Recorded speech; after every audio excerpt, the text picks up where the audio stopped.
What's up, everybody? It's Chase for Semi Pros Garage. We are out at our local airport / track for a no prep event.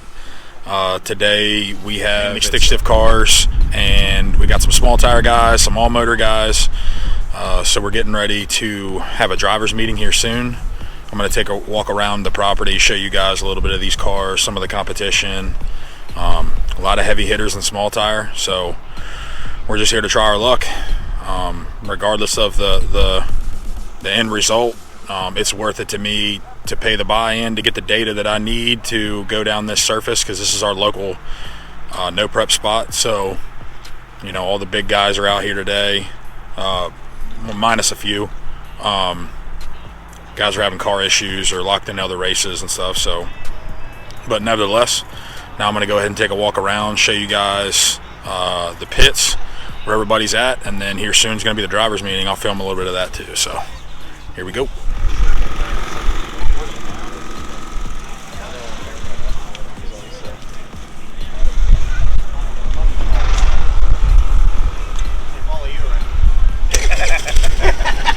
We're going to get the pot one way or another.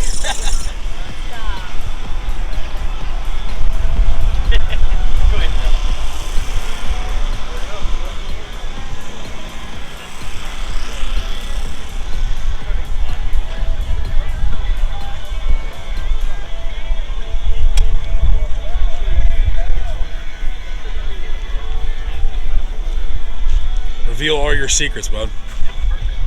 I don't have any. Blue glass and the Nova. Going to be a handful for anybody that draws home. Same thing with these guys over here.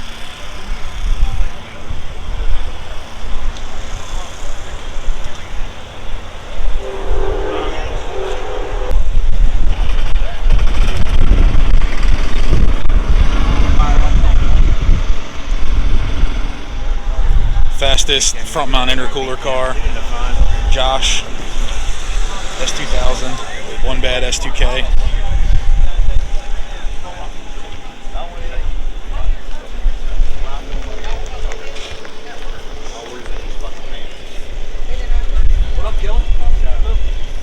That guy right there.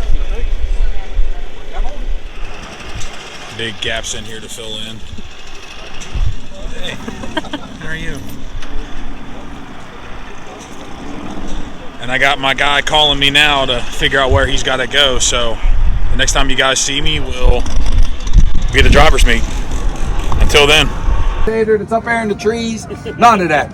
You bring us one video back here, we look at it, boom, you chip draw. If anything changes in that race, we override something or something happens, whatever chip you draw goes to the one. If we override the crew, just tell them to move. But if you stand in the center there and just put your camera, you got both front ends in the light.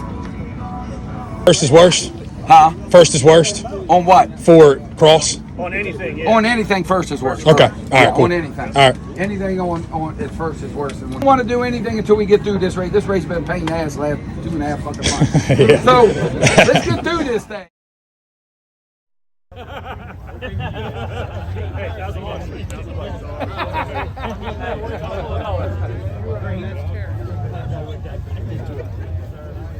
What lane did you get, Mayo? Well, I'm going back.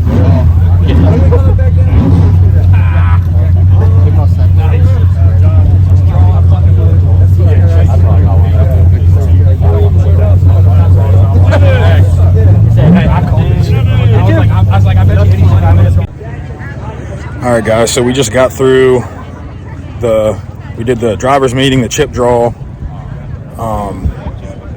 and first pass down in stick shift. So it goes stick shift, small tire, and then all motor. Do a round of each. Very first pass, stick shift guy.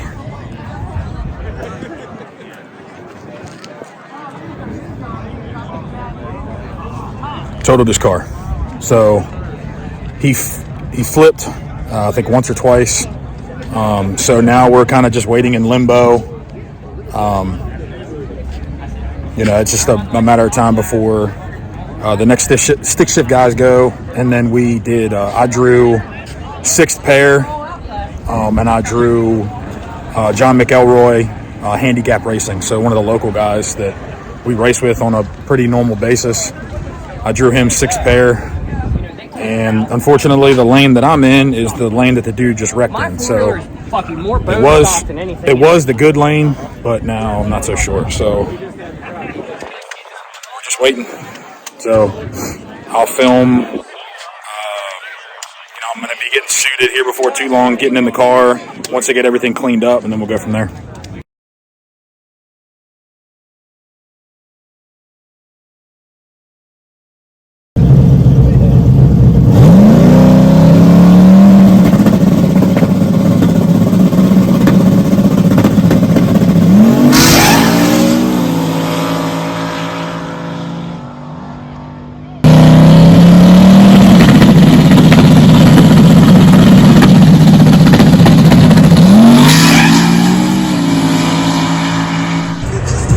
To make a very long story short, we were a first round duck.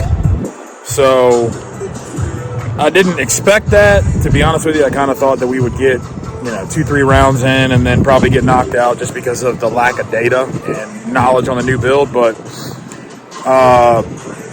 basically I was on the trans brake for a really long time. My car comes up pretty fast. Probably about 2 seconds, and it was kind of a life lesson for me because the guy that I was going against, Handicap Racing, John McElroy is a local guy, fast car, probably one of the tougher draws, to be honest with you. He's extremely consistent. His car's fast. The tune actually wasn't spicy. It was a soft tune-up. The problem was when I was on the brake for about 5-6 seconds, which right now we're doing the all-motor final.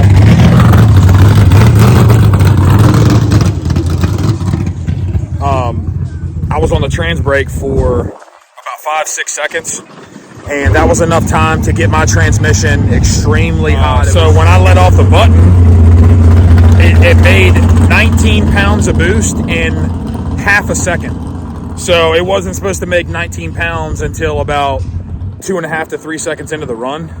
So it made a lot of boost because when I was on the brake that long, it put a lot of heat through the converter, thinned the fluid out, and it just let the motor do what it wanted to do. It came up super fast. I white smoked the tire about 30 foot out, so it didn't even make it 60 foot.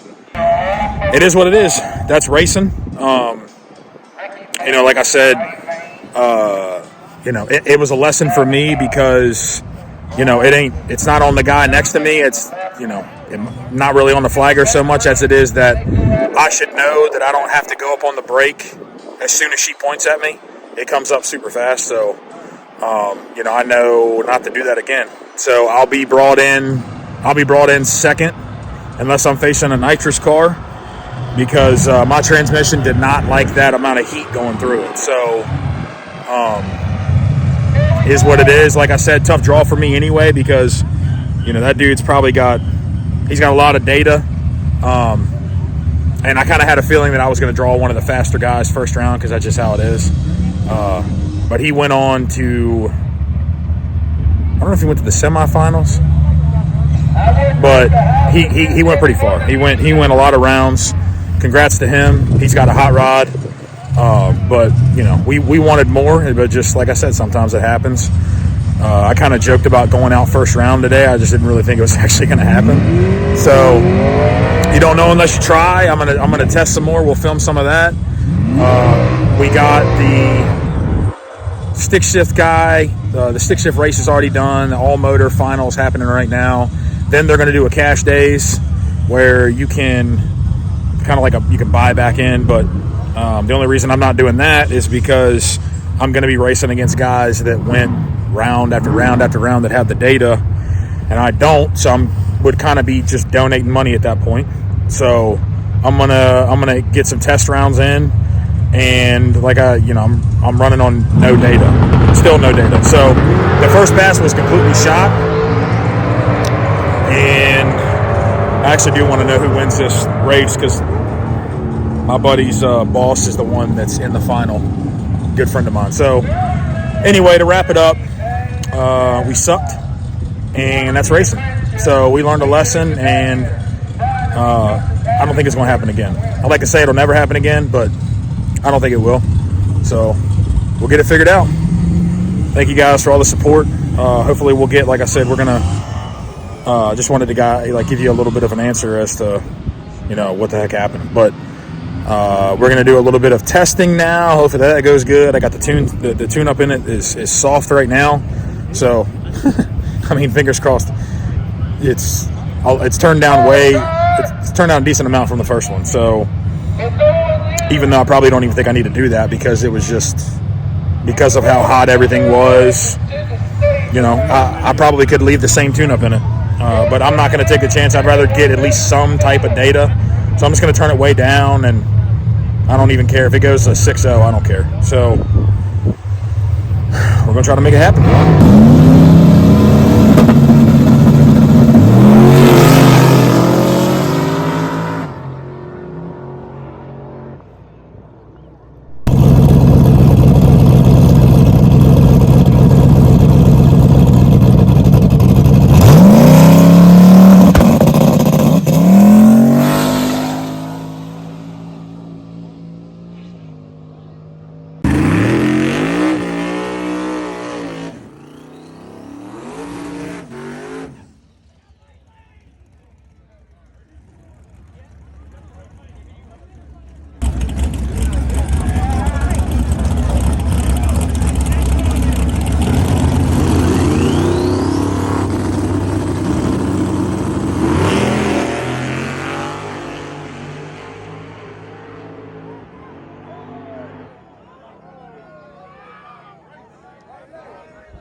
So it's been a couple days now.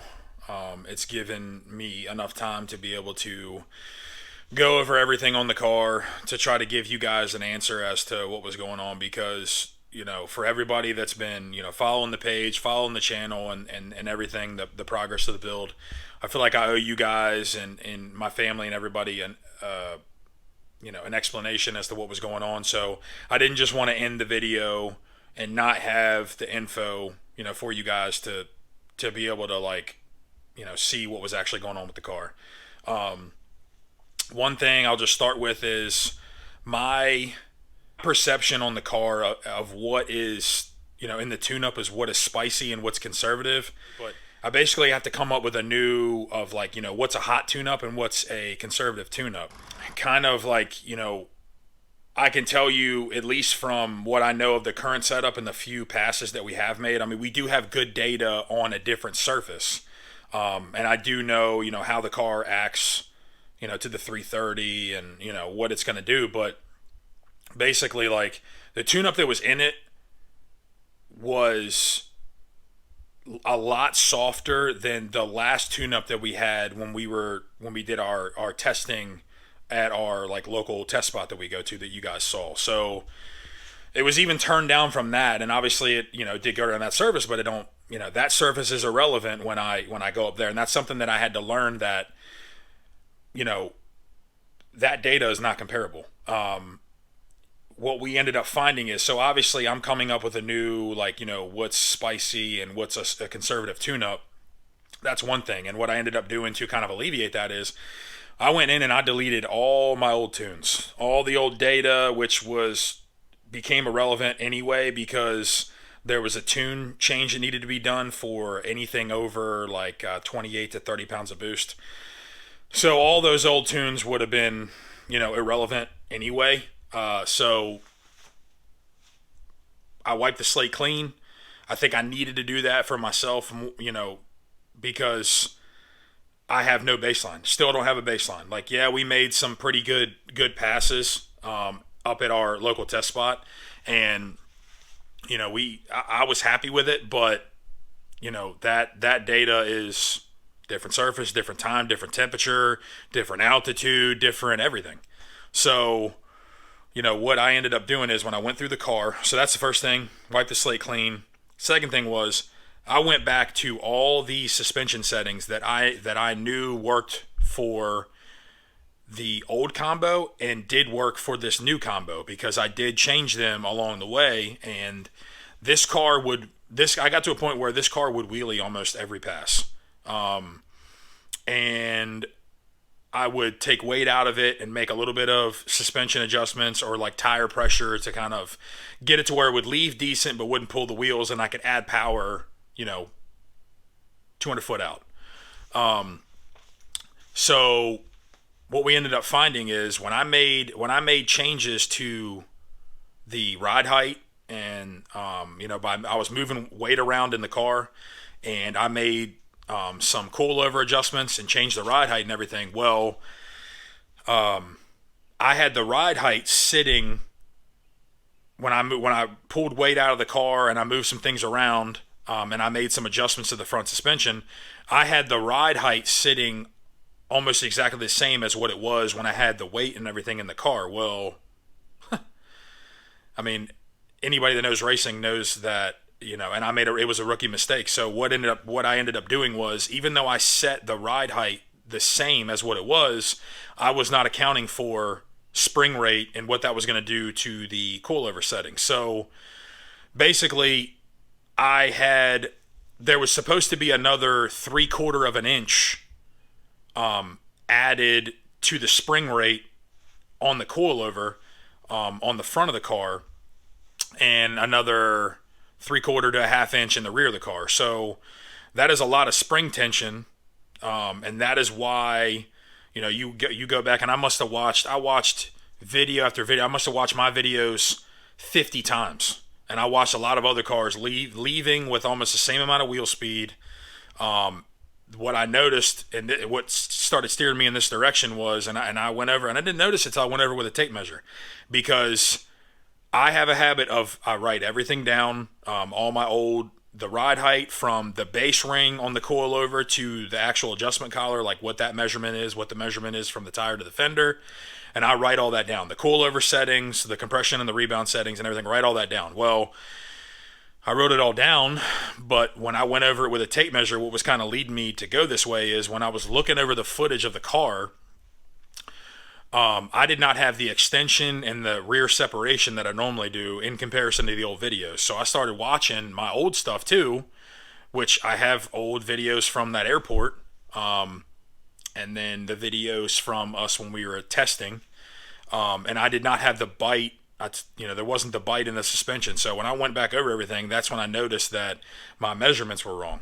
So what I ended up doing is I put all the bite back into the suspension. So I adjusted the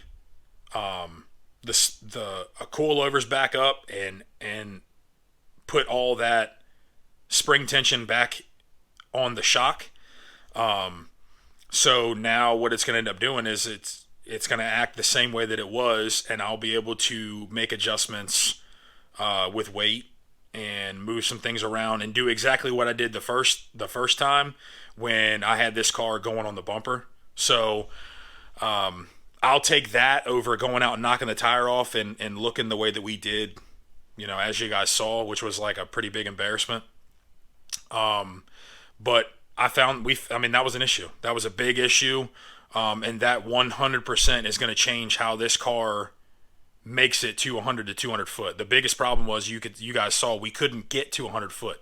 I mean, we were getting 30 foot, 40 foot. It was knocking the tire off. The bite, I had essentially removed all the bite out of the chassis. So what I've done now is I went back and saw that and realized what I had done, making a rookie mistake, and I've put everything back how it was. So now all the bite is back in the coilovers and the chassis. So hopefully this time out we're going to be able to, show you guys a night and day change. Don't know if it's going to be night and day. We're gonna find that out together at the same time. I figured out what was going on. So, stay tuned for the next one, guys. We're gonna be testing this weekend. And I'll be able to show you guys the changes, how everything plays out. We're going back up to the airport, and we're going to test on that surface. Hopefully going to be close to the same temperature. So, stay tuned, guys. Thank you for all the support. Like and subscribe. See you on the next one.